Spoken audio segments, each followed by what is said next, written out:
Okay.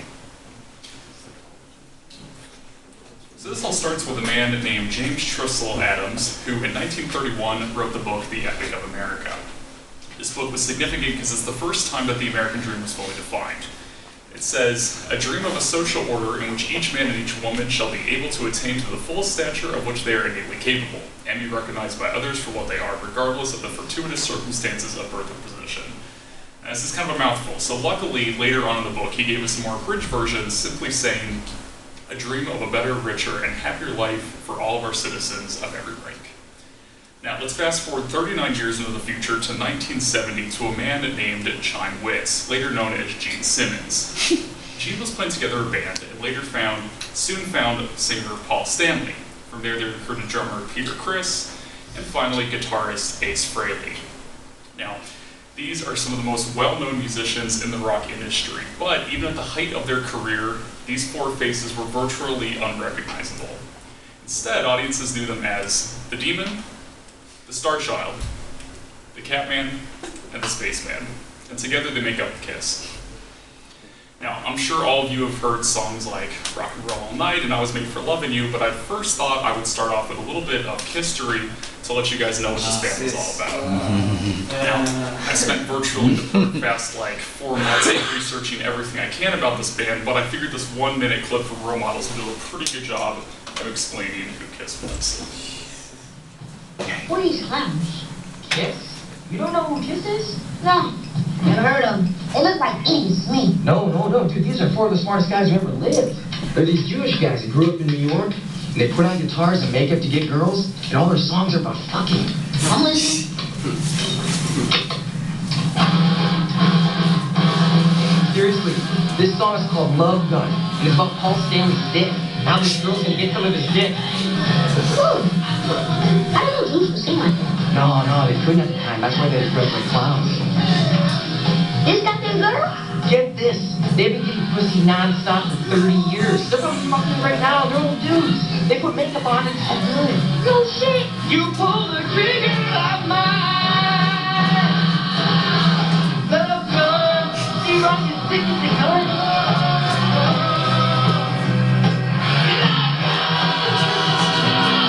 Okay, so it's a little bit vulgar, but it does do a really good job of explaining what Kiss was all about. They didn't do much more than promote a party lifestyle and getting girls, but they actually stood for a lot more. I found that Kiss is an excellent example when taking a structuralist approach and examining what it means to be an American. In this case, the American dream is the structural system representative of American ideology, and Kiss is the structure representative of that system. Now, to make things a little bit easier, I've split the American dream up into 2 parts. Essentially the what, a dream of a better life, and for who, for everyone. For the sake of chronology, I want to start with the second part of who is the American dream for. The American dream promotes the fact that anyone, no matter what pre-existing circumstances, can make it in America with the structural system that we have in place, and obviously Kiss was no exception. According to the band's official biography by David Leaf and Ken Sharp, Paul Stanley grew up to a family of immigrants in a 2-room apartment in New York. Both Ace and Peter also grew up to poorer families and spent the majority of their teenage years in gangs, but most notably was Gene Simmons. He was actually born in Israel to a family who had just barely escaped the Holocaust in World War II. He actually moved to America when he was only 9 years old. The band has always been very quick to acknowledge the affordances given to them by this country and our system of upward mobility.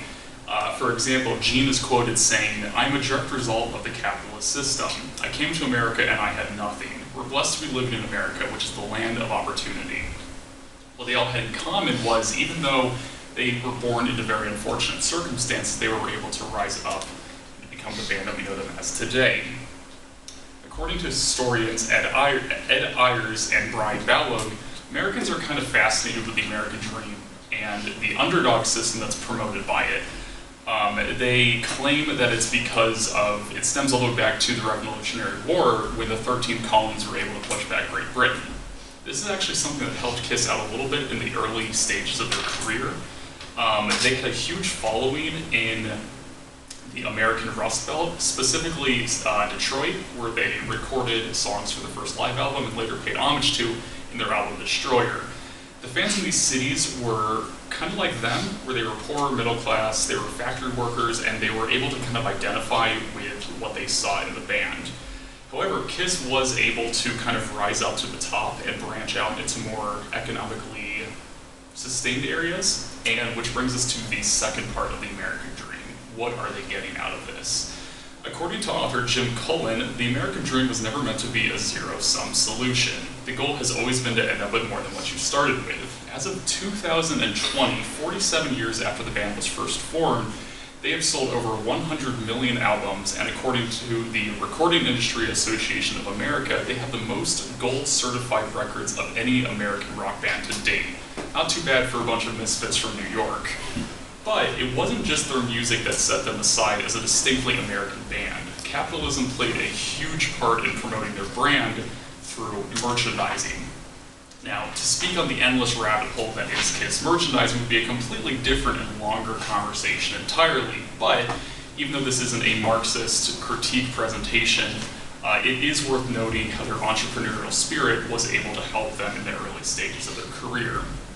According to their merchandising head in the 70s, Ron Boutwell, Kiss was one of the only bands that had ever worked I had ever worked with that felt that merchandising was an integral part of the success and future stability of the band.